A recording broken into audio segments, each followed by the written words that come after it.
นามัตถุรัตนตยัสสะขอถวายความนอบน้อมแด่พระรัตนตรัยกราบถวายความเคารพพระมหาเถระพระเถรานุเถระเจ้าคณะพระสังฆาธิการกราบขอโอกาสพระครูวิสิตกิจจาธรที่ปรึกษาเจ้าคณะตำบลอูทองเจ้าอาวาสวัดท่าพระยาจักข้อนมัสการเพื่อนสหธรรมิกและสวัสดีน้องสมณเณรเจริญพรโยมพ่อโยมแม่โยมปู่โยมย่าโยมตาโยมยายโยมลุงโยมป้าโยมน้าโยมอาญาติโยมอุบาสกอุบาสิกาผู้ฟังผู้ชมทุกท่านขณะนี้ท่านกำลังติดตามรับฟังและรับชมรายการธรรมะสำเนียงเสียงเนอดำเนินรายการสดโดยอาตมาภาพพระสรายุทธสิริสาโรพระลูกวัดท่าพระยาจากผู้อำนวยการสถานีวิทยุกระจายเสียงเพื่อการเผยแพร่พระพุทธศาสนาคลื่นสาธุเรดิโอFM 101 เมกะเฮิรตซ์ประเภทบริการสาธารณะซึ่งออกอากาศจากวัดท่าพระยาจักหรือว่าวัดช่องลมบ้านท่าพระหมู่ที่12ตำบลอูทองอำเภออูทองจังหวัดสุพรรณบุรีรหัสไปรษณีย์72160หมายเลขโทรศัพท์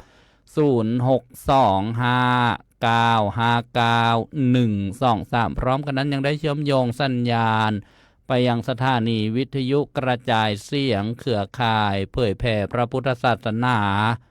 หลายคลื่นความถี่พร้อมกันต้องกราบขอบพระคุณครูบาอาจารย์ผู้อำนวยการผู้บริหารสถานีทุกคลื่นความถี่ทุกจังหวัดทุกภูมิภาค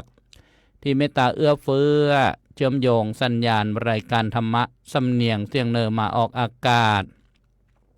พร้อมกันนั้นยังได้เชื่อมโยงสัญญาณถ่ายทอดไปยังสื่อออนไลน์โซเชียลมีเดียไลน์แพลตฟอร์มไลน์แอปพลิเคชันด้วยกันแล้วก็ยังมีช่องทาง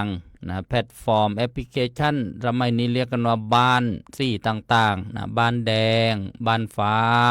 บ้านเขียวบ้านดำอย่างนี้เป็นต้นก็ต้องกราบขอบพระคุณครูบาอาจารย์ที่เมตตาให้ใช้ช่องสัญญาณเช่นธรรมะปันสุขพระครูสุนทรธรรมนิเทศนี่แล้วก็พระครูเกษมพิษโสพลพระมหาภูมิธรรมนานาสารธรรมดีแล้วก็ช่องบ้านแดงสาธุเรดิโอสถานีวิทยุวัดพิษโสภารามบ้านฟ้าพระตรายุทธสิริสาโรบุญญเขตแล้วก็วิทยุออนไลน์ในแอปพลิเคชันระบบปฏิบัติการโทรศัพท์ Android โหลดแอปมาติดตั้งรับฟังกันได้อีกช่องทางหนึ่งพบกับรายการธรรมะสำเนียงเสียงเนอได้เป็นประจำทุกวันตั้งแต่เวลา 14 นาฬิกาถึงเวลา 15 นาฬิกามาพบกันวันนี้หลังจากห่างหายรายการสดไปหลายวันด้วยภารกิจหน้าที่ศาสนกิจต่างๆบ้างวันนี้พบกันตรงกับวันขึ้น12ค่ำเดือน3ปีมะเส็งวันศุกร์ที่30มกราคมพุทธศักราช2569ปีนี้มีเดือน8ส่องหนวันมาฆบูชาจึงเลื่อนไปเป็นวันเพ็ญขึ้น15ค่ำเดือน4ซึ่งปีนี้จะตรงกับวันอังคารที่3มีนาคมพุทธศักราช2569ก็ประกาศให้รับทราบว่าในประเทศไทยพระพุทธศาสนาการกำหนดจดจำวันพระแล้วก็ปีนักสัตว์ต่างๆเช่นค่ำแรมก็เรียกกันแบบว่าจันทรคติเวลาที่เรานับปีปฏิทินแบบจันทรคติพอครบ4ปีวันค่ำแรมที่เราเคยกำหนดจดจำว่าเดือนนี้เดือนขาดทางผู้ที่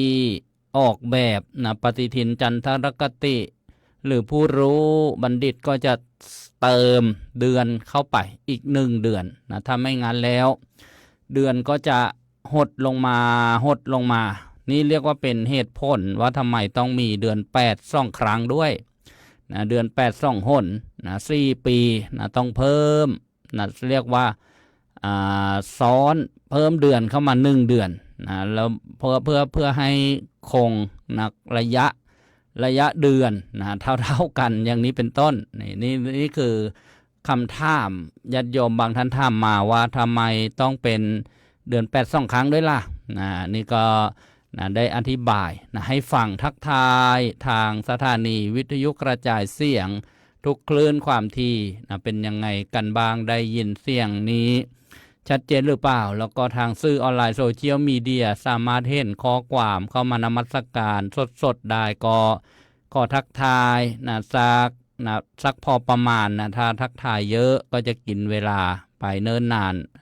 เจริญพรโยมส้มยิ่งมีชื่อจากอำเภอบ้านหมี่จังหวัดลพบุรีนี่มาคนแรกโยมยายน้อยกัญญาภักพูนสวัสดิ์จากบ้านกรูดบางสะพานประจวบคีรีขันธ์โยมเกษินีไมนุษย์จากนนทบุรีโยมเล็กสมพร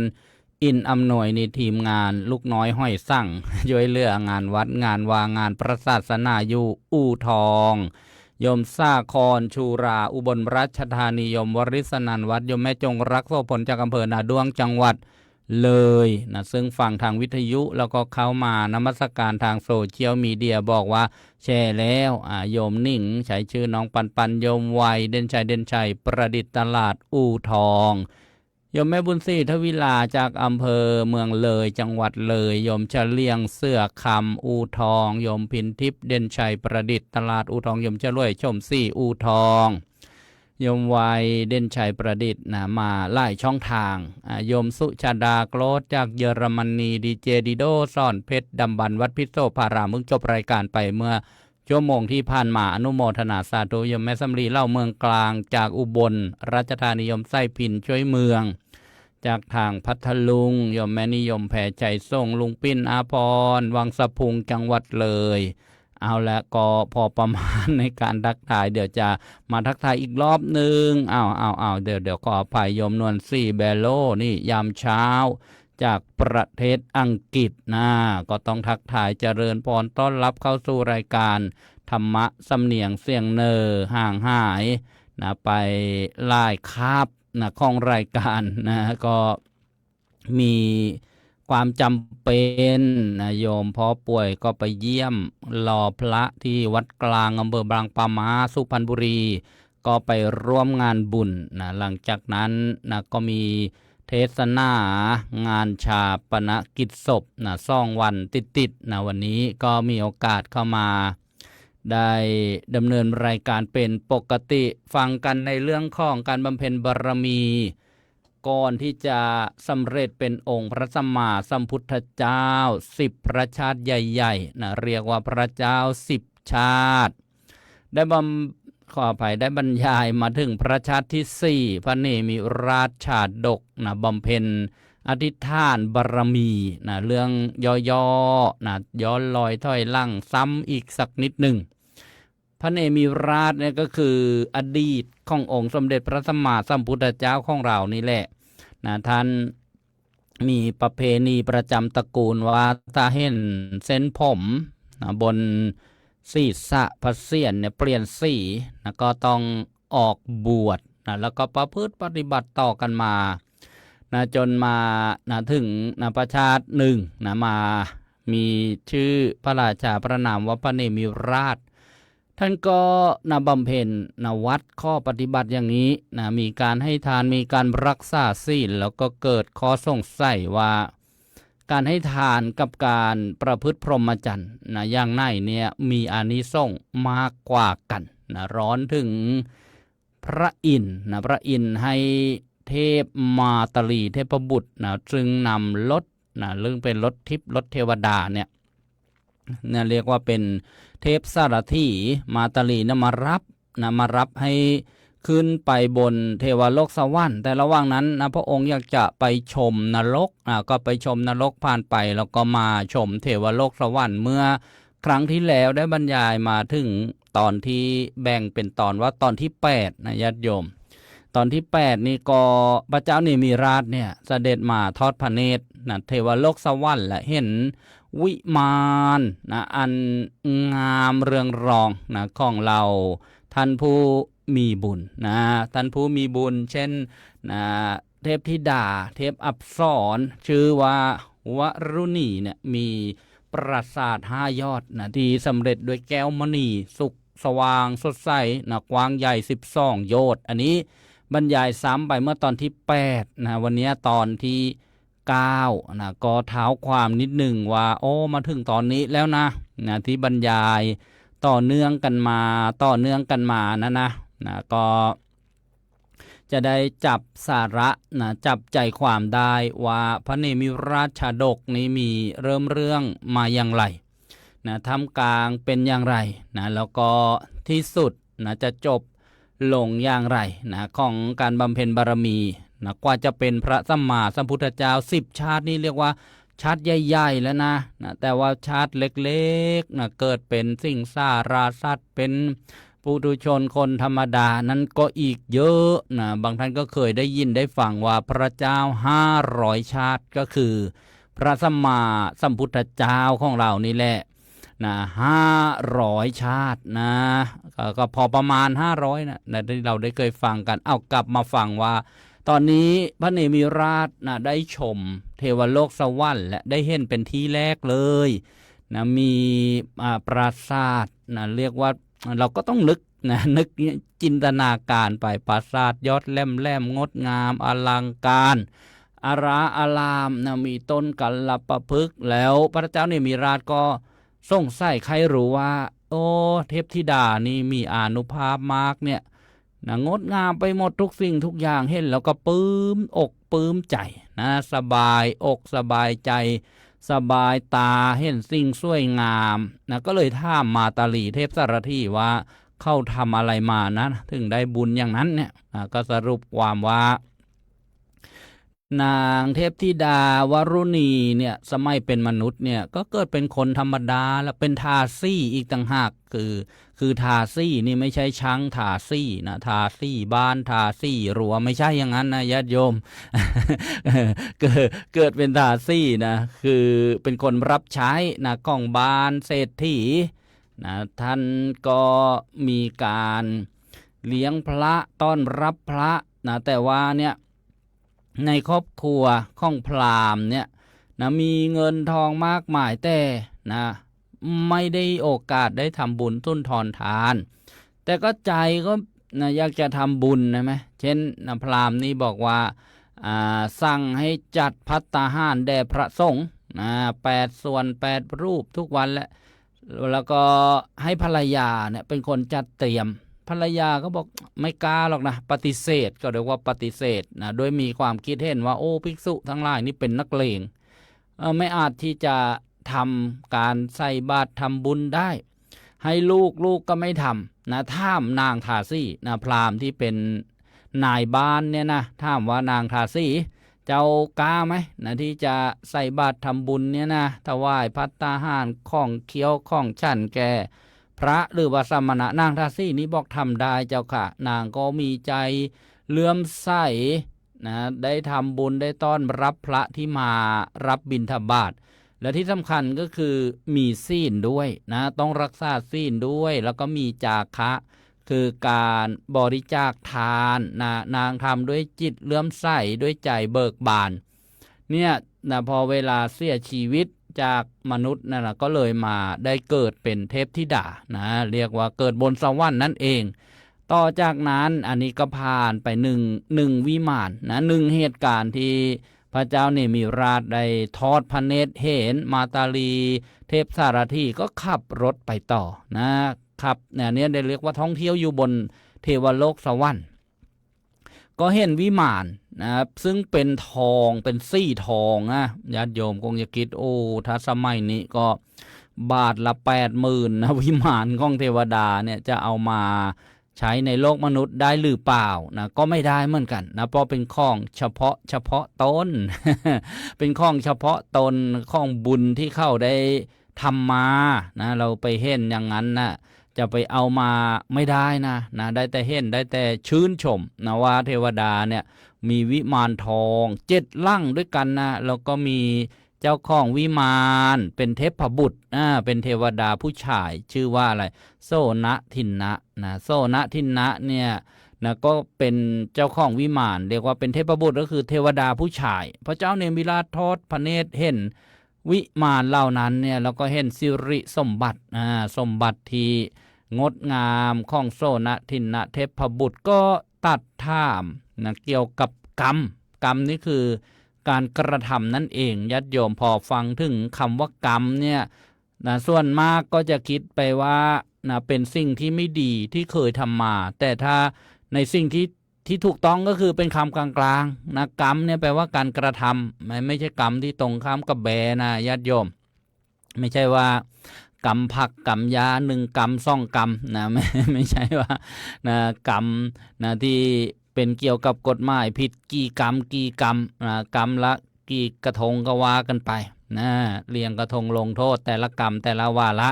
นะทุจริตช่อโกง1 กรรมนะก็เป็น1 คดีนะโกงไป10 ครั้ง10 คนก็เป็น10 คดีแล้วก็โดนนะพิพากษาลงโทษนะนับกันเรียงกระทงลงโทษอาจจะเป็น1,000 ปีเลยบางคนโดนพิพากษานี่เรื่องคำว่ากรรมเป็นคำกลางๆยังไม่ได้บอกว่าดีหรือชั่วนะถ้าทำดีก็เรียกว่าบุญกรรมหรือกุศลกรรมนำความสุขความสบายมาให้นะได้เห็นเสียงขออภัยได้เห็นรูปที่ดีได้ยินเสียงที่ดีในเวลาพูดบางครั้งเนี่ยรายการสดเนี่ยอาจจะสมองกับปากอาจจะ ไม่ไปด้วยกันบ้างโดยเฉพาะยามบ่ายๆเนี่ยนะญาติโยมทำไมทักทายญาติโยมบ้างนะทำไมนะชวนให้หัวเราะบ้างอาจจะซึมแล้วก็หลับในพูดหลับใน พูดลำไหนเนี่ยบางคนเขาบอกโอ้ทำไปได้ยังไงพูดคนเดียวนั่งหัวเราะอยู่คนเดียวก็ต้องนึกว่าญาติโยมนั่งอยู่เบื้องหน้าต่อจากนี้ไปนะมีญาติโยมนั่งอยู่เต็มไปหมดเลยนี่ต้องมีนะจินตามยปัญญาเขาเรียกว่าจินตนาการคิดไปโยมนั่งฟังวิทยุบ้างก็นอนฟังบ้างก็เอกคเนกฟังบ้างก็เดินไปเดินมาทำงานไปด้วยฟังไปด้วยบ้างก็นั่งในรถกำลังเดินทางนะโอ้มีหลากหลายนะหลากหลาย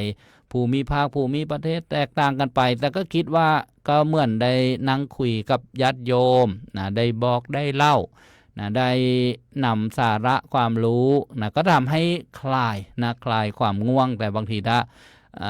เหนื่อยจากงานบ้างนะภารกิจติดต่อกันไปสมองคิดอย่างปากไปพูดอีกอย่างหนึ่งแต่ไม่ได้ด้วยใจนะที่จะเจตนาคาดเคลื่อนหรือว่าเจตนาให้เป็นมุสาโกหกนี่เรียกว่าพูดพลาดไปนะไม่มีเจตนาแล้วก็เป็นรายการสดที่บอกนะครูบาอาจารย์บางรูปนี้จะหลีกเลี่ยงรายการสดเพราะว่าพูดแล้วออกไปสู่ผู้ฟังออกสู่สาธารณชนนะบางครั้งก็เกิดข้อผิดพลาดขึ้นได้นะท่านก็ต้องบันทึกเทปแล้วก็มาตรวจสอบคำไหนผิดนะก็ตัดออกให้เหมาะสมนะให้ถูกต้องนะให้ดีงามใช่ไหมญาติโยมนี่ก็เป็นปกิณกะนะเกี่ยวกับการบรรยายนะการแสดงธรรมกลับมาถึงไหนแล้วล่ะกลับมาฟังเรื่องวิมานนะของเทพบุตรก่อนนะว่าท่านทำกรรมอะไรมาเนี่ยนะพระเจ้าเนมิราชถามมาตาลีเทพสารถีก็เลยพูดถึงเรื่องคำว่ากรรมเป็นคำกลางๆซึ่งแปลว่าการกระทำนั่นเองนะกระทำบุญก็เรียกว่าบุญกรรมนะเรียกว่ากุศลกรรมให้ผลเป็นความสุขนะสุขกายก็ได้สุขใจก็ได้เห็นภาพที่ดีได้ยินเสียงที่ดีได้รับรสชาติที่ดีได้รับสัมผัสที่ดีได้รับอารมณ์ที่ดีนี่เราเรียกว่านะกุศลวิบากหรือบุญส่งผลแต่ถ้าเป็นฝ่ายอกุศลนะหรือบาปก็เรียกว่าอกุศลกรรมนะหรือว่าบาปกรรมนะหรืออีกอย่างก็เรียกว่ากรรมดำนะกรรมดำนะเมื่อสักครู่บอกว่ากุศลกรรมหรือว่าบุญกรรมก็เรียกว่ากรรมข้าวนี่กรรมดำกรรมข้าวด้วยนะแล้วยังมีกรรมบนกรรมล่างอีกนะ2 กรรมนะกรรมบนกรรมล่างเหมือนรูปปั้นรูปเหมือนสมเด็จพระพุทธาจารย์โตพรหมรังสีใช่ไหมญาติโยมท่านเคยญาติโยมเคยเห็นหรือเปล่าเวลาปั้นรูปหล่อรูปเหมือนก็จะทำกรรมอย่างเงี้ย2 กรรม กรรมบนกับกรรมล่างกรรมดำกรรมขาวอกุศลกรรมกุศลกรรม แล้วมีกรรมกลางๆนี่นะยังไม่ชี้ชัดนะว่าเป็นบุญหรือว่าเป็นบาปเรียกว่ากลางๆอัพยากตะนะอัพยากตกรรมหรือว่าอัพยากตาธรรมาเวลาเราฟังพระสวดเอาแล้วก็กลับมาว่าพระเจ้านิมิราชก็ท่ามาตลีเทพสารถีว่าเทพบุตรที่ชื่อโสนทินนะเนี่ยทำกรรมอะไรมานะจึงมาได้วิมานทองตั้ง7 ลังเนี่ยนะโอ้ยนะบางคนนึกวิมานทอง7 ลังทองบาทละ80,000นะเมื่อวานได้ดูข่าวผ่านตาว่าลงแล้วอีกนะราคาลงอีกพันพ่วนเหมือนกันนะทองคำนี่ก็นะไม่เป็นอมตะธาตุไม่เป็นอมตะธรรมนะขึ้นได้ลงได้นะมีคุณค่าเป็นบางยุคบางสมัยบางยุคบางสมัยขาดความนิยมก็อาจจะเสื่อมคุณค่าไปนะแต่ไม่เหมือนกับอริยทรัพย์นะทรัพย์ที่ประเสริฐไม่เหมือนกับนะโลกุตระภูมินะหรือว่าอริยบุคคลที่เมื่อเข้าถึงแล้วนะเมื่อบรรลุแล้วเนี่ยไม่มีเสื่อมไม่มีถ้อยนะมุ่งไปสู่พระนิพพานอย่างเดียวเช่นพระโสดาบันพระสกทาคามีพระอนาคามีพระอรหันต์นี่ญาติโยมวิมานทอง7 ลังของเทพบุตรนะชื่อโสนทินนะเนี่ยนะก็เป็นความสงสัยของพระเจ้านี่มีราชมาตลีเทพสารถีเนี่ยก็เลยนะตอบนะเพราะว่าท่านเป็นผู้ที่ทราบนะวิบากแห่งสัตว์อะไรคือวิบากล่ะนะก็พ้นกรรมนั่นเองท่านเรียกว่านะวิบากนะถ้าเราดูภาพกาลจักรนะที่ว่ามียักษ์กินสรรพสัตว์ทั้งหลายพร้อมทั้งกินตัวเองอันนั้นเขาเรียกว่าภาพกาลจักรก็จะมีต้นเหตุนะวงเวียนนะ3 วนนะก็เรียกว่ากิเลสกรรมแล้วก็วิบากกิเลสเนี่ยเจ้าตัวที่เป็นเหตุให้เราทำกรรมต่างๆเมื่อทำไปแล้วก็เป็นวิบากนะกิเลสกรรมวิบากกิเลสกรรมวิบากมาทักทายครูบาอาจารย์นมัสการพระอาจารย์พระมหาภูมิธรรมภูมิปาโลจากวัดบำเพ็ญเหนือมีนบุรีกรุงเทพมหานครได้เข้ามานมัสการทักทายในรายการก็อนุโมทนานะครับได้บุญร่วมกันนะสาธุนี่เรียกว่าทักทายแกงง่วง นอกจากกาแฟแล้วก็ยังมีพระมหามีภู คำว่าทักทายเดี๋ยวคำนี้เจอกัน1 ทุ่มนะญาติโยมเอาแวะอีกแล้วรายการสมัยนี้จะให้บันทึกไปเปิดตั้งเวลาเนี่ยบางทีนะการพูดในปัจจุบันทันด่วนในเนื้อหาสาระธรรมนะก็เป็นปัจจุบันจริงๆนะเอาไปเปิดในอนาคตนะก็คงจะอาจจะขัดกับบรรยากาศบางเอาและไม่คิดอะไรมากวันนี้เป็นอย่างนี้ วันนี้เป็นอย่างนี้นะก็คงเป็นอย่างนี้นะกลับมาสู่เนื้อหาสาระธรรมกันต่อเทพสารถีที่ชื่อมาตาลีเนี่ยท่านทราบนะว่าท่านเทพบุตรนะไปทำกรรมอะไรมาก็เป็นผู้ที่ทำบุญนั่นเองนะในสมัยหนึ่งเนี่ยนะก็เกิดเป็นมนุษย์นะก่อนจะเป็นเทวดานี่ก็เป็นมนุษย์นี่นะแล้วก็เป็นเศรษฐีเป็นคฤหบดีนะเป็นคนรวยมีฐานะชื่อโสนทินนะเป็นทานบดีเป็นผู้ใหญ่ในการให้ทานนะเป็นเจ้าภาพใหญ่นั่นเองเรียกว่าทานบดีนะเราคงจะเคยได้ยินคำว่าอธิการบดีคณะบดีนะเป็นใหญ่ในคณะอะไรอย่างเงี้ยนะแต่อันนี้เป็นใหญ่ในการให้ทานเรียกว่าทานบดีนะท่านเป็นผู้มีฐานะใช่ไหมแล้วก็เลยทำบุญอะไรล่ะเช่นให้สร้างวิหาร7 ลังวิหารนะ7 ลังด้วยกันอุทิศต่อบรรพชิตนะอุทิศนี่ก็แปลว่าถวายแปลว่าให้นะให้ต่อผู้บวชนั่นเองวิหารที่อยู่ที่อาศัยหรือเรียกว่ากุฏิก็ได้นะวิหารเนี่ยนะเป็นที่มุงที่บังนะเรียกว่าวิหาร7 ลังอุทิศต่อบรรพชิตแล้วก็ได้ปฏิบัติบำรุงอุปถากนะด้วยปัจจัย4ต่างๆนะแก่ภิกษุผู้ที่อยู่ในวิหารทั้ง7 ลังนั้นนะเวลาท่านบำรุงเนี่ยท่านบอกว่าโดยเคารพนี่ต้องนอบน้อมเลื่อมใสโดยเคารพนะท่านบริจาคผ้านุ่งผ้าห่มภัตตาหารเสนาสนะมีวิหารแล้วก็มีเสนาสนะอีกคืออะไรบ้างล่ะพวกเสนาสนะเนี่ยนะ กุฏิวิหารนี่ก็เป็นเสนาสนะเป็นที่อยู่ที่อาศัยของใช้ของซอยโต๊ะตั้งเตียงเนี่ยนะก็เป็นเสนาสนะนี่แล้วก็มีการถวายเครื่องประทีปประทีปเทียนไข่ตะเกียงสมัยก่อนเราก็ต้องนึกว่าไม่มีไฟฟ้านะไม่มีหลอดไฟนะก็ใช้ประทีปนะเช่นเทียนไข่นะแล้วก็ตะเกียงอย่างนี้เป็นต้นเรียกว่าประทีป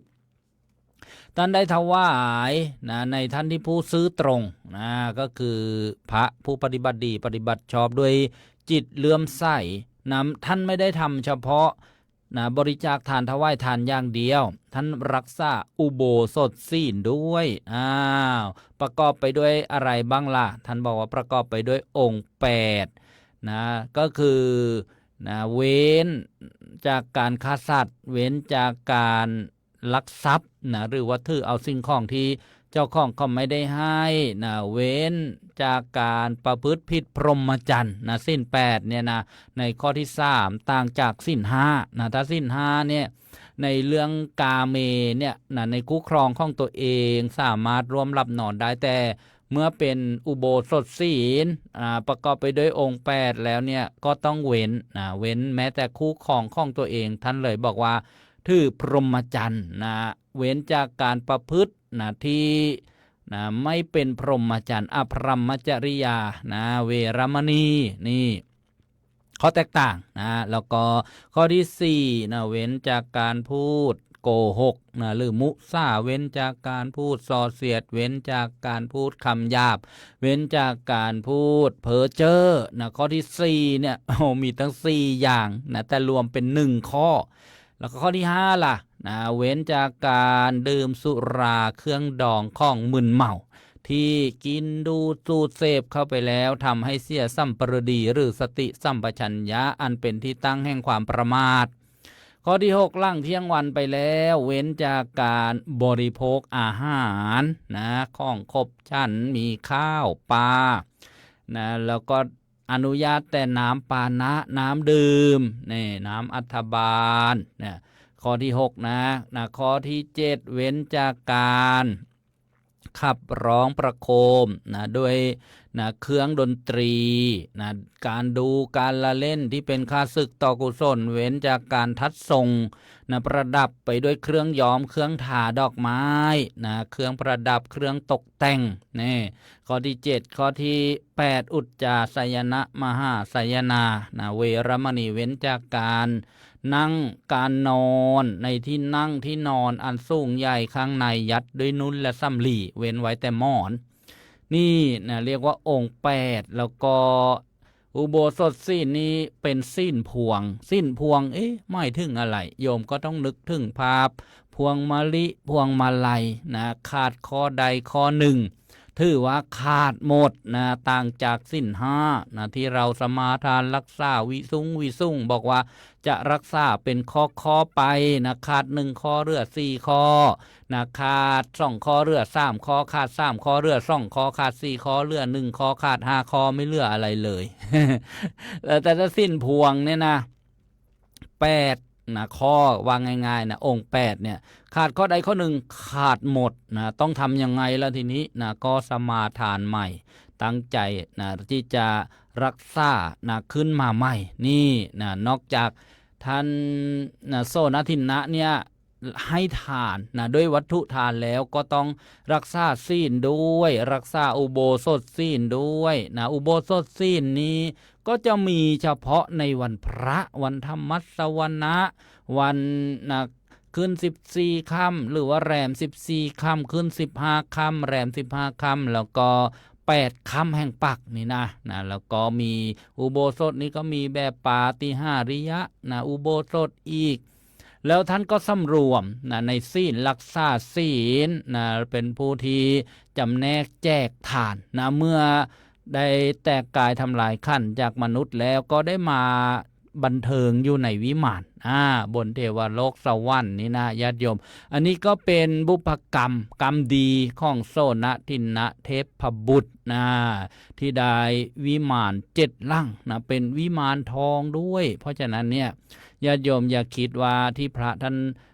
มาแสดงธรรมเกี่ยวกับการให้ทานเนี่ยนะแล้วท่านจะมุ่งหวังว่าท่านจะได้ไม่อดนะถ้าไม่สอนให้โยมให้ทานแล้วท่านจะอดนะไม่ใช่อย่างนั้น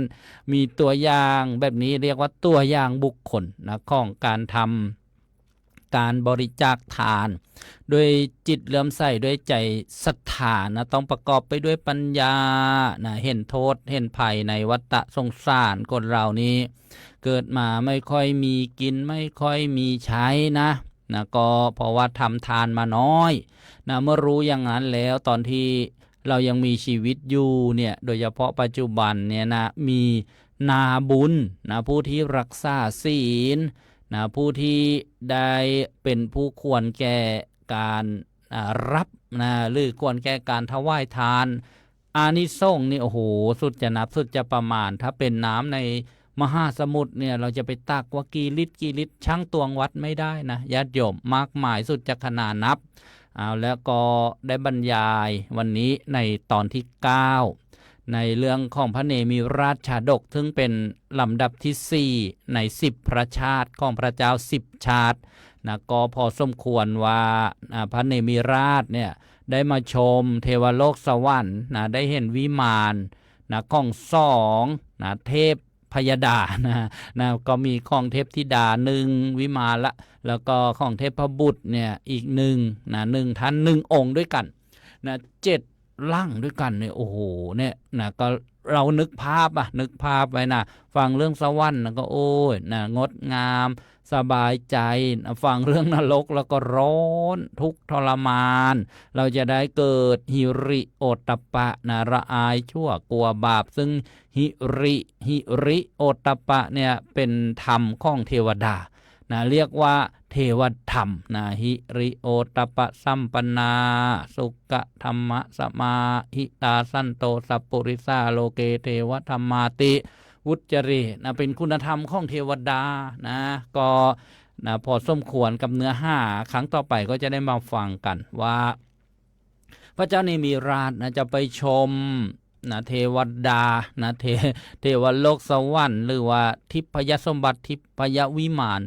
อย่างไรต่อนะก็ติดตามตอนต่อไปนะก็อนุโมทนาญาติโยมค่ำคืนวันจะไปค่ำคืนวันนี้ เนี่ยเห็นไหมเพิ่งแวบเดียวนะจิตนี่มันไหวก็ถวายความเคารพนะครูบาอาจารย์พระครูสมุสมพรญาณวุฒโธจากวัดพระทองหรือว่าวัดพระพุทธอำเภอทะลางจังหวัดภูเก็ตได้เมตตาก็มาทักทายเนี่ยพอเห็นพระครูสมุสมพรมาก็จะเป็นค่ำคืน ซึ่งเป็นรายการนาสาระธรรมดีนะสเปเชียลนะประชาสัมพันธ์นะค่ำคืนวันนี้อย่าลืมมาติดตามรับชมรับฟังการสนทนาธรรมนะเรียกว่าเป็นสนทนาธรรมออนไลน์นะกับครูบาอาจารย์พระธรรมวิทยากรพระธรรมทูตพระนักเผยแผ่8 รูป 9 รูปกันเนี่ยสัปดาห์หนึ่งเนี่ยเว้นแค่วันเสาร์วันเดียวนะญาติโยมหัวข้อที่จะสนทนาธรรมกันค่ำคืนวันนี้12ข้อคิดเพื่อชีวิตที่พอดีก็จะมีคำว่าพอนำหน้านะ12ข้อคิดเลยนะ1พอใจ2พอดี3พอมี4พออยู่5พอกิน6พอใช้7พอควร8พอรู้9พอตัว10พอตน11พอเหมาะ12พอให้ นี่นะคืนนี้มาฟังกันนมัสการนะพระอาจารย์สุรชาติหรือว่าหลวงพี่นิวนี่พระอธิการสุรชาติกิติปาโลเจ้าวาดวัดถ้ำตะเพียนทองอำเภอพัฒนานิคมจังหวัดลพบุรีนะขอบบุญขอบคุณครับแล้วก็ทักทายญาติโยมท่านใดจะโทรศัพท์เข้ามาร่วมรายการก็สามารถโทรได้นะเปิดสัญญาณแล้ว062595123ทักทายญาติโยมทางสื่อออนไลน์ที่ได้เห็นนะการทักทายก็คือโยมพิมพ์ข้อความมาหน้าจอนั่นเองโยมวันเพ็ญคำพิมาบุตรจากอำเภอพนมทวนจังหวัดกาญจนบุรีอีกไม่นานจะไปตั้งสถานีวิทยุนะที่วัดดอนมะขามวัดพุทธบูชานะอำเภอพนมทวนก็จะได้ฟังนะวิทยุกันชัดเจนขึ้นเจริญพรโยมสมควรนมัสการพระเจ้าค่ะ เจริญพรหลวงพ่อบุญช่วยท่านได้อยู่วัดดงเย็นไหมเจ้าคะท่านก็อยู่วัดดงเย็นบ้างไปกาญจนบุรีบ้างแต่ก็ต้องโทรถามท่านก่อนจะไปพบท่านนะ อ๋อท่านจะเอาข้าวสารเอาไปถวายท่านว่าฟังลูกนิมิตโยมจดเบอร์ท่านไว้หรือยังมีจะต้องเลยถามอาจารย์ละถ้าไปอาจารย์จะอยู่หรือเปล่าให้อาจารย์ท่านโทรไปเนี่ยท่านจะไปถวายปัจจัยมั้งที่ก็อาจารย์ต้องโทเออรไปหาหลวงพ่อบุญช่วยดูว่าไปก็ได้ไปพร้อมกันเพราะว่าอาตมาอยู่คนละวัดกับท่านนะ ค่ะค่ะ เดี๋ยวว่าจะเดี๋ยวเวลาก็จะใกล้เข้า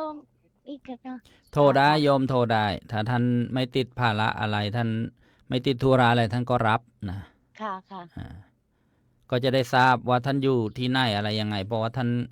งานเทศงานบรรยายท่านก็เยอะนะค่ะค่ะอนุโมทนาเดี๋ยวจะอ่าอ่าไปตั้งสถานียังคุยกันว่าที่วัดดอนมะขามโอ้นะท่านจะมาเมื่อไหร่เจ้าคะยังกำหนดวันไม่ได้แต่เร็วๆนี้อ๋อแหละนะต้องไปไม่เป็นไรพบหลวงพ่อเจ้าอาวาสไปดูสถานที่นะค่ะค่ะแต่ก็ไม่นานอ่ะไม่เกินเดือนนี้แหละไม่เกินเดือนหน้าเดือนค่ะค่ะเดือนนี้ค่ะก็อีก2 วันก็จะหมดแล้วนะพรุ่งนี้วันค่ะสุดท้ายของเดือนอนุโมทนานะนมัสการเจ้าสาค่ะธุเจริญพรอันนี้ก็เป็นเจ้าญาติโยมจากบ้านดอนมะขามอำเภอพนมทวนจังหวัด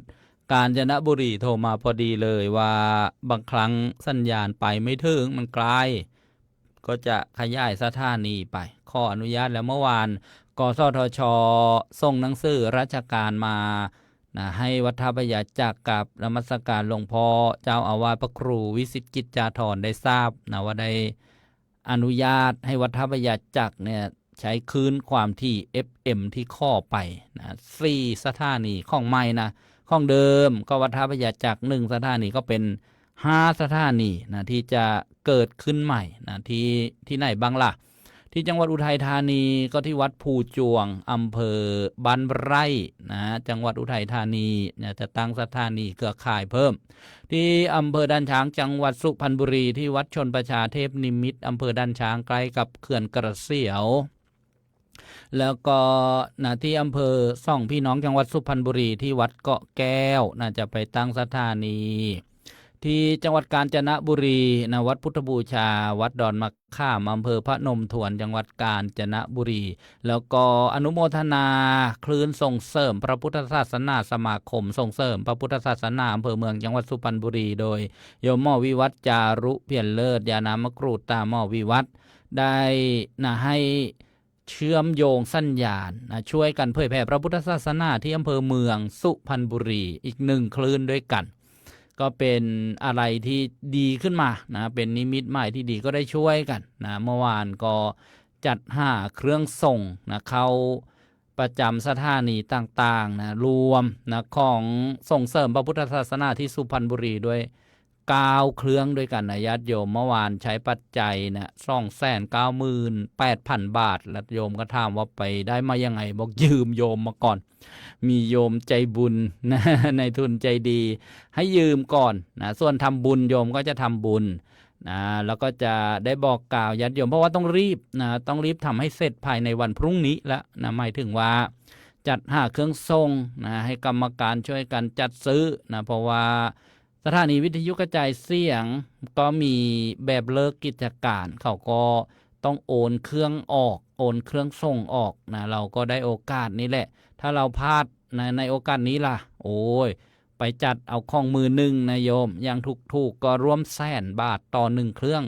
สถานีหนึ่งใช้2 เครื่องเขาเรียกว่าเครื่องหลักกับเครื่องสำรองเพื่อเสีย4 สถานีใช้8 เครื่องบวกสถานีที่อำเภอเมืองสุพรรณบุรีเครื่องเก่าใช้มา10 กว่าปีแล้วไม่เต็มประสิทธิภาพก็จัดซื้อเข้าไปอีก1 เครื่องด้วยกันเพื่อ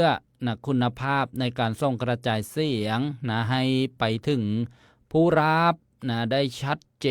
นได้คุ้มค่ากับทรัพยากรที่เสียไป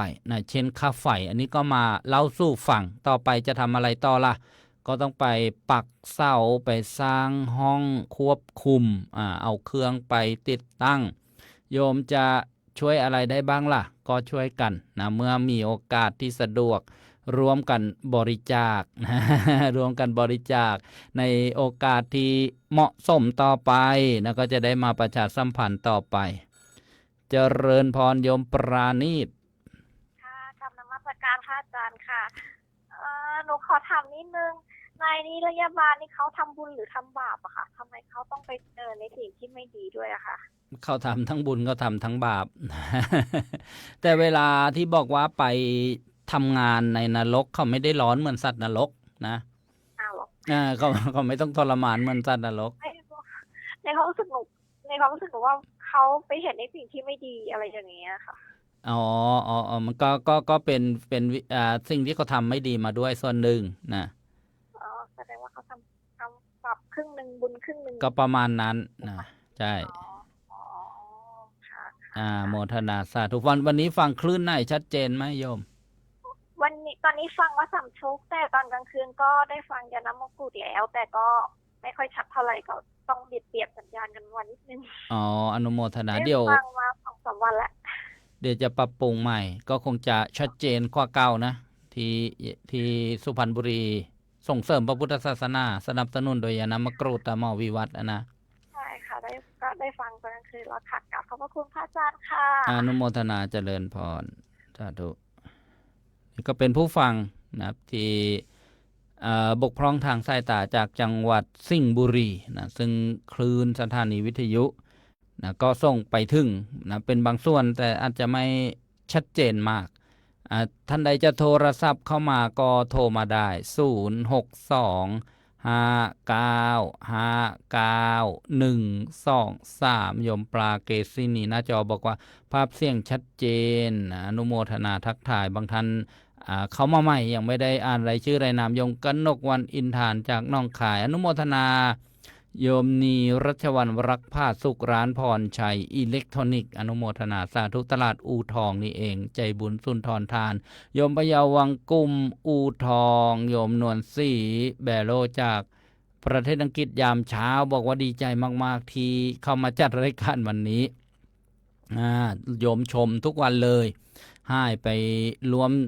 นะ7 วันเหมือนกันนะวันศุกร์นู้นแล้วก็มาเจอกันวันศุกร์นี้ อนุโมทนาโยมกรสวยจากอุบลโยมบางอ่อนสุภประเสริฐกรุงเทพมหานครโยมแอปเศรษฐกิจโยมศรีสมัยชัยบุตรเจริญพรมาจากการเจ้าข้าวันนี้ฟังชัดป่ะโยมข้าวกับข้าวหนึ่งซ้ำถูกก็ฉัดกะ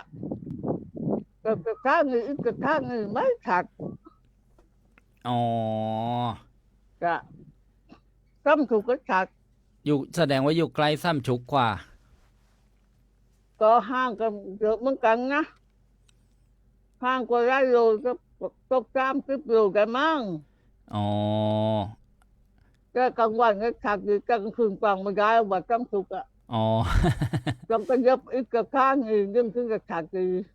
ของที่สุพรรณนะดิส่งเสริมพระพุทธศาสนาจะชัดกว่านั่นแหละจะฟังดีเดี๋ยวอีกไม่นานนะปรับปรุงเครื่องส่งใหม่ก็คงจะชัดขึ้นนะจะก็ทั้งเขาฟังอะไรพระคือทั้งบอกว่าพระมือพระอรหันต์เต็มยกก็ดีแล้วสิคงจะไม่มีคนชั่วคนเลวหรอกถ้ามีเยอะๆดีพระอรหันต์ท่านไม่ทำให้ใครเดือดร้อนฉันยังคิดว่าคุณอย่าบอกท้าพระพุทธเจ้าอย่างไม่นิพพานโลกคงไม่ลำบากอย่างนี้ก็ไม่แน่เพราะว่าในสมัยพระพุทธเจ้าอยู่คนที่จะฆ่าพระพุทธเจ้าก็มีก็มีอยู่คนดื้อมันก็มีทุกสมัยแหละก็เรื่องนี้มันจะหลายกว่าก่อนเยอะเลยก็ธรรมดานะต่อไปมันก็จะยิ่งจะเดือดร้อนวุ่นวายกันไปคนเขาเรียกว่ากิเลสคนมันมากขึ้นนะเมื่อมันไม่มีขึ้นมีทำขึ้นตัวนั่นแหละมันก็จะเป็นอย่างนั้นนะเพราะฉะนั้นเราก็ต้องรีบกันนะรีบนะอย่าไปเพลิดเพลินอยู่มากในโลกใบนี้นะพอฉันช่วยปลูกไว้พาสักดึกถึงพระพุทธเจ้าอยู่ตลอดเลยดีแล้วยังคิดว่าทำไมเนาะมนุษย์เราทำไมไม่ค่อย ทำบุญทำทานใครทำบุญก็ว่าเข้า อ๋อนั่นน่ะ คือ สิ ของท่านอย่างเนี้ย อย่าไปว่าเราต้องอนุโมทนาเห็นคนทำบุญนะ นั่นแหละท่านทำเขาพระในวัดคือข้างงานเข้าแล้วทำบุญทำทานดีท่านกำหนดข้างหน้าก็เข้าลูกตลอด ก็ ก็ เราก็ได้บุญด้วย ถ้าเราเห็นคนทำบุญ เราอนุโมทนาบุญน่ะเหมือนเราเก็บเอาความดีมาอยู่ในใจของเราความดีมันก็อยู่ในใจของเราใจของเราก็มีแต่สิ่งดีๆเหมือนเก็บของมีค่าพกนะของมีค่าเพชรนินจินดา ถ้าเราไปเห็นคนไม่ดีเราก็เก็บมาไว้ในใจ มันก็มาอยู่ในใจของเราไอ้สิ่งที่ไม่ดีเขาเรียกว่าของเน่าของเสียนะพอเพ้อสติปุ๊บไอ้สิ่งไม่ดีมันก็ออกไปทางปากไปด่าเขาอะไรเงี้ย ฉันยังคิดดูตลอดยังนึกว่าโอ้คนมนุษย์เราเรื่องนี้ทำไมเนาะนิดหน่อยก็ว่ากันตาเกลือเกลือหมดเลย มันคนไม่ได้ฝึกไงเพราะว่าขาดการฟังธรรมะขาดการคบคนดีนะขาดการพิจารณานี่ ท่านยังคิดทุกคนเดียวเลยท่านยังนึกว่าโอ้ท่านได้ฟังพระอาจารย์ทุกวันแล้วก็ก่อนกลางคืนก็ฟังทุกคืนเลยท่าน นั่น ก็ แหละ ชื่นใจรู้นึกจะโมทนาสาธุเลย ฟังธรรมได้บุญมีหูได้ฟังธรรมฟังเรื่องดีๆนะ ท่านเมื่อไปไงก็เข้าท่านก็ฟังเรื่องพอมาบุญช่วยมั่งฟังพระอาจารย์มั่งพระองค์อื่นมั่งท่านก็ฟังของท่าน ดีแล้วดี วัน แล้ว กลางวันท่านไม่ได้ฟังเพลงอะไรมากมายฟังแต่พระอย่างเดียว นั่นแหละ ชื่นใจ ฟังธรร แล้ว มะ มันทุกข์ใจยังไงไม่รู้ ใช่ ฟังธรรมะแล้วได้ประโยชน์เยอะเลย โอ้โห ได้ประโยชน์มากมายสิ่งที่เราไม่รู้ก็ได้รู้ ใช่นั่นแหละสิ่งที่ไม่เคยได้ฟังก็ได้ฟังสิ่งที่สงสัยก็คลายความสงสัยจิตผ่องใสนะจิตผ่องใสไม่ถึงว่า ไม่เกิดหงุดหงิดฟุ้งซ่านนะแล้วก็ทำให้เราเนี่ยมีความรู้ความเข้าใจที่ถูกต้องก็เรียกว่าความเห็นถูกต้อง เห็นว่าบุญเป็นอย่างนี้ดี เห็นว่าบาปเป็นลักษณะอย่างนี้ไม่ดีอย่างนี้เรียกว่า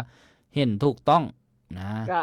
ท่านได้เชิญขณะทำกับอาจารย์ท่านยังชื่นใจอยู่เนี้ยยังชื่นใจยังนึกโมทนาสาธุดีจริง เป็นบุญของโยมนี่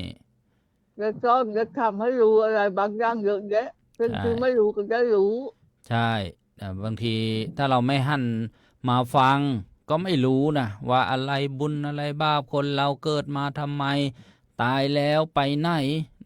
อย่างเงี้ยไม่รู้หรอกทำไมคนเราเกิดมาไอ้คนนี้มันทำไมมันเป็นอย่างนี้นะก็ไม่รู้อีกกันแหละนะ บางคนไม่ทำก็ปากมันดีกังหัก อ๋อ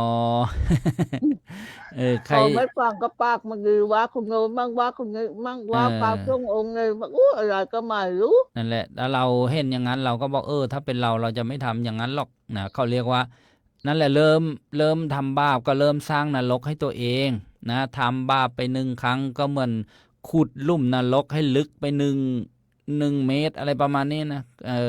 ทำมากเข้าก็ไอ้นรกก็คุ้มลึกเข้าไปใหญ่เข้าไปโอ้มันก็น่ากลัวนะบาปอกุศลเนี่ยแต่เราทำบุญเนี่ยนะก็เหมือนสร้างสวรรค์สร้างวิมานเนี่ยไหมเหมือนเทพบุตรเทพธิดานะขอให้ทานก็ได้วิมาน1 หลังอะไรเงี้ยนะ สมัยก่อนฉันกับคนมาโหหลายพอฉันได้ฟังทำไปเรื่อยฉันก็ชื่นใจฉันก็ไม่งั้นอย่างแต่ก่อนฉันก็เชยอย่างเดียว ต้องนึกไว้นะการโกรธการโมโหพาให้ไปเกิดในนรกแล้วโยมรู้เปล่าว่านรกเนี่ย เวลามันจะกินคนนะมันกินที่ไหนก่อนรู้ป่ะ กินที่จิตใจก่อน ไม่ใช่ถ้าปัสสาวะปัจจุบันเขาบอกมันกินที่กระบาลก่อน นรกกินกระบาลกินที่หัว มันจะเป็นยังไงหัวมันจะร้อนด้วยความโกรธ มันก็จะร้อนรุ่มไปเรื่อย ไอ้คนสมัยนี้เขาบอกว่าหัวร้อน คนขี้โกรธนะเขาบอกคนหัวร้อนนั่นแหละนรกกินกระบาลแล้ว แล้วต่อไปมันก็กินไปเรื่อยน่ากลัวนรกอย่าไปคิดว่ามันไม่มี อย่าไปคิดว่ามันเล่นๆนะก็เรียกว่า ท่านก็นึกว่าโอ้ ได้ฟังเทศฟังธรรมโอกาสข้างยิงมาเยอะเลยข้างก็เชยเยอะเลย ใช่ช่างมันปล่อยมันบาง บาง ที ทีก็ช่างมันปล่อยมัน ช่างมันปล่อยมัน แล้วแต่เวรกรรมใครกรรมมันเราต่างคนต่างมาถึงเวลา ก็ก่อไปเถอะ ถึ ก่อง นี้ฉันจะไม่ก่อเวรก่อกรรมแล้วก่อลำบากมาเยอะแล้ว ดีแล้วถึงเวลาก็ต่างคนต่างไป แค่นี้ก็ จ้ะ ทุกข์พอแรงอยู่แล้ว ก็ไม่มีใครรู้คำฟ้าหรอกอาจารย์ มีแต่ข้าวล่ามคำฟ้า จ้ะ เคยกินมาข้าวล่ามบุญคำฟ้านะ เคยจ้ะ เคย ของพวกเราพวนหรือเราอะไรเราพว เรา นเล เพิ่ ย งเราพูดเราโจงเขาเคยกินกัน มีแต่ข้าวล่ามที่อยู่คำฟ้ากลัวฟ้าถล่มอ่ะ กลัวฟ้าเริ่มขับมั้ง โมทนาสาธุ จ้าถูกจ้าถูกเขาเดียวจ้าอาจารย์ ดีแล้วฟังต่อไป จ้ะ เจริญพร จ้ะ นี่เป็นผู้ฟังจากอำเภอดอนเจดีย์จังหวัดสุพรรณบุรี เนี่ยดีมาถ่ายทอดนะสิ่งที่ได้รับได้ประสบได้เจอจากการฟังเทศน์ฟังธรรม เครื่องรับวิทยุเครื่องเล็กๆนะ300 400 500เนี่ย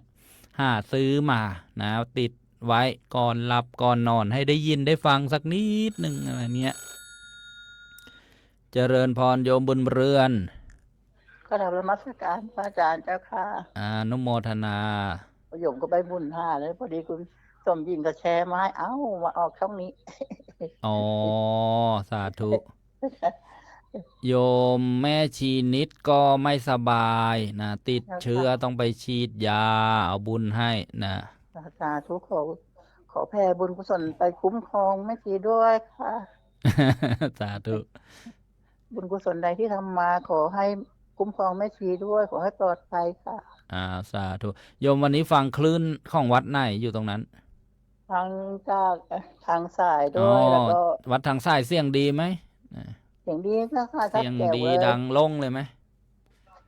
อนุโมทนาบุญที่ญาติโยมได้ร่วมบุญกันทอดพระป่าเมื่อวันที่9 มกราคมนี่นะปัจจัยได้ติดตั้งเครื่องทรงนะแล้วก็เครื่องเสียงเรียบร้อย วังนาล้อมแล้วก็ดอกไม้งามไม่ทราบว่าหลวงพ่อท่านไปไหน ดงไม้งามก็เปิดปิด ช่วงนี้คงจะไปยุ่งกับที่วัดทุ่งสว่างแล้วมั้ง จะเจริญพรสาธุอนุโมทนาและทุกที่ที่มีธรรมะนะที่มีธรรมะ ฝากความคิดถึงไปถึงน้องแววด้วยค่ะ วันนี้ไปได้ไปทำมะพร้าวหรือเปล่าไม่รู้ คงจะทำมะพร้าวขาว ป้าแถวป้าแววป้าแถวคนเดียวกันนะอนุโมท ญา นา ติโยมนะคุณสมหญิงคุณเรื่องพรนะคะทุกคนค่ะ สาธุสาธุ หลานปานีดด้วยค่ะ ไม่ใช่ข้อเพลงใช่ไหมเนี่ย ไม่ใช่ขอเพลงนะขอให้มีความสุข ขอให้มีความสุขใช่ไหม ไม่ได้ฝากเพลง ถ้าฝากเพลงนั้นต้องกระดีโดสอนเพชรดำบันนั่นนะ ฝากบุญนะคะขอให้ทุกคนมีความสุขร่วมกันนะคะ อนุโมทนาสาธุ มาตรการด้วยค่ะ เจริญพรสาธุ นี่เป็นผู้ฝังจากอำเภอบางสะพาน จังหวัดประจวบคีรีขันธ์โยมบุญเรือนพัดเย็นโยมลาวันเต้าทองจากอำเภอเมืองสุพรรณบุรีทักทายบางทีอ่านไม่หมดนะญาติโยมเจียมใจสามัญโยมเอื้องพรอัมพาพันธ์นี่ก็อยู่อู่ทองโยมนิติมาธีระพันธ์อนุโมทนาโยมวันเพ็ญโยมนวลซี่โยมดรสงุนตีสุขีแชร์กันแล้วบ้านแดงบ้านฟ้ายมไวเด่นชัยประดิษฐ์ตลาดอู่ทองแล้วก็อนุโมทนายมนันทานะเด่นชัยประดิษฐ์บางวันก็ได้ถวายอาหารบิณฑบาตยามเช้าในตลาดเจอกันตอนบิณฑบาตโยมอุ่นเรือนโมมะเกลือจากทางนู้นละหนองบัวลำพูทุกร้านโอไล่อำเภอนะทางหนองบัวลำพูทางจังหวัดเลยทางอุดรธานีหนองคายจังหวัดตากสุขโขทัยกำแพงเพชรสิงห์บุรีอยุธยาอ่างทองสุพรรณบุรีกาญจนบุรีนครปฐมราชบุรีประจวบคีรีขันธ์ชุมพรอุบลราชธานี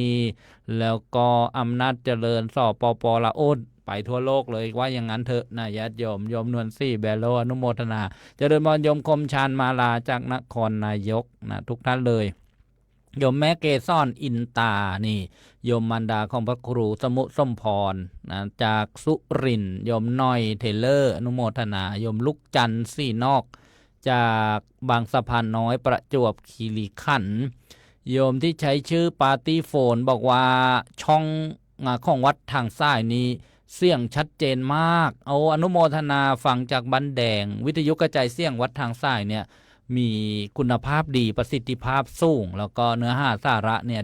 ดีเลยนะเจริญบอนโยมติ๊กนะสุวพัฒน์กนกธัญรัตน์อนุโมทนานะวันนี้เขามารับฟังในเรื่องการบำเพ็ญบารมีของพระพุทธเจ้ากว่าจะเป็นพระพุทธเจ้าพระเจ้า10ชาตินะลำดับพระชาติที่4พระเนมิราชชาดกบำเพ็ญ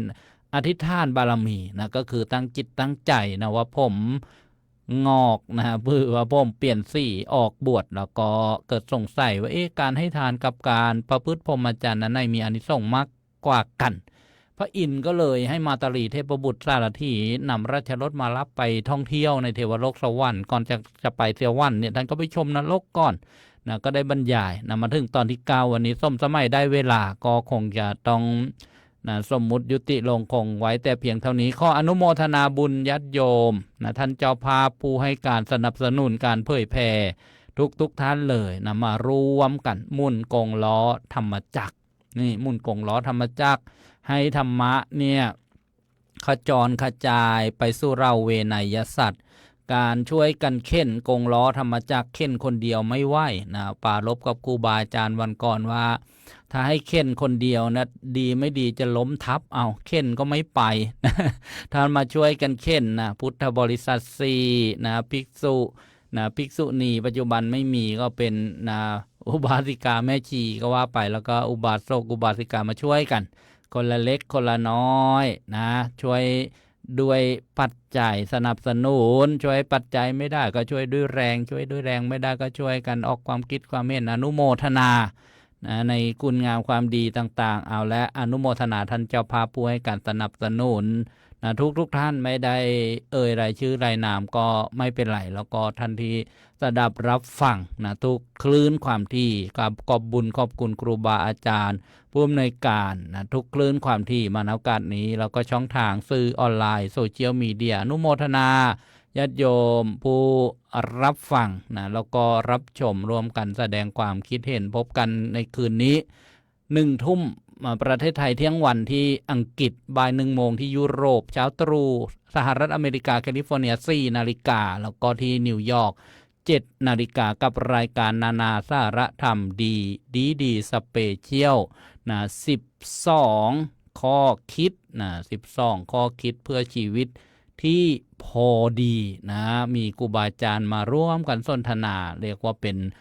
หลากหลายสาระธรรมเป็นนะรถแห่งธรรมนะเรียกว่า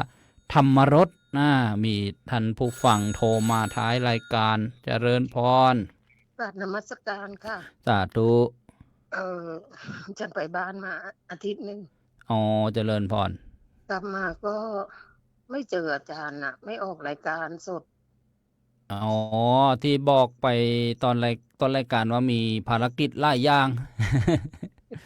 แล้วฉันทราบค่ะว่าคุณพ่อคุณแม่ไม่สบายแล้วก็อยู่กันคนละโรงพยาบาล ตอนนี้โยมพ่อก็อยู่โรงพยาบาลโยมแม่อยู่บ้านนะแล้วก็อาตมา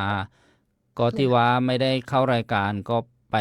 ไปเยี่ยมไปดูเพราะว่าเป็นฉุกเฉินนะฉุกเฉินก็ต้องไปดูไปเฝ้าแล้วก็ไปรอพระที่วัดกลางแล้วก็งานศพ2 วันติดหมายถึงต้องไปเทศงานศพนะเมื่อวานแล้วก็เมื่อวันซืนนะโยมพ่อก็ดีขึ้นเยอะแล้วแหละโยมแม่ก็ดีขึ้นแล้วทำไมเป็นพร้อมกันล่ะโรคภัยไข้เจ็บเนี่ยที่เราฟังกันนะอนิจจังทุกขังอนัตตานี่แหละเราจะไปบังคับว่าอย่าป่วยเขาก็ไม่ฟังก็เป็นไปตามเรื่องตามราวของเขาตามเหตุตามปัจจัยนี่ฉันก็ป่วยต้อนรับปีใหม่เลยค่ะ ก็เป็นธรรมดาถ้าเรายังเวียนว่ายตายเกิดกันยังไม่เข้านิพพานนะก็ต้องเจออย่างนี้แหละมีเกิดก็ต้องมีแก่ก็มีเจ็บก็มีตายก็มีพัดพรากนะมีพบก็ต้องมีจากวันพัดพรากก็อยู่คอยท่าวันนี้อยู่ใต้ศาลาวันข้างหน้าอยู่ใต้ฝ้าโลงต้องทำใจไว้ แล้วคุณโยมพ่อยังไม่กลับเหรอคะ ยังไม่กลับจากโรงพยาบาลติดเชื้อโยมไม่ต้องไปเยี่ยมนะเพราะว่าต้องเซฟไว้ก่อน เดี๋ยวบางทีปรารถนาดีไปเยี่ยมเยอะเราเอาเชื้อไปติดต่อกันอะไรเงี้ย ไม่ไปหรอกค่ะเยี่ยมทางอากาศเนี่ยค่ะ เจริญพรอนุโมทนาสาธุ ขอให้ท่านหายไวๆนะคะ สาธุ อืมก็หลังจากกลับมาก็3 วันที่ไม่ได้ยินท่านออกอากาศ แล้วก็ทราบจากใครเนาะพระ ก็มีรายการพระครูเกษมพูดถึงดีเจดีโดบ้าง รายการสด รายการสดหลายรายการท่านก็จะพูดถึง เพราะว่าคุยกันบ้างอะไรกันบ้างก็จะทราบความเคลื่อนไหวว่าอาตมาไปไหนท่านก็พูดให้ผู้ฟังได้ยินได้ฟังนะแต่ยังไม่ ยัง ทราบจากครู ยัง เกษตร ยัง ค่ะ ไม่แอบไปใส่กางเกงหรอก ยังไม่แอบ ยังไม่แอบไปเจอ เอ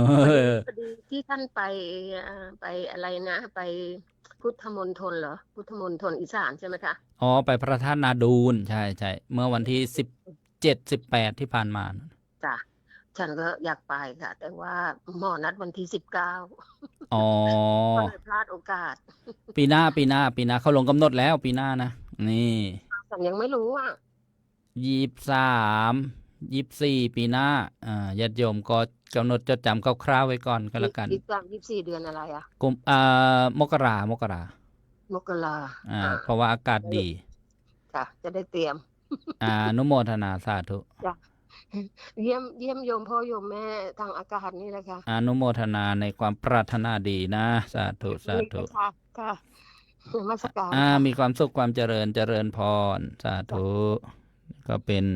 ญาติโยมที่ติดตามรับชมรับฟังคุณโยมบุญมีเกียรติวินไปร่วมงานบุญนะไล่งานบุญด้วยกันนะก็อนุโมทนานะก็อยู่นั่นแหละ ก็จะต้องจบแล้ว รายการต่อไปเข้ามาแล้วนะก็ อนุโมทนาญาติโยมทุกท่านและส้มสมัยได้เวลาเอวังก็มีด้วยประกาศและชนี้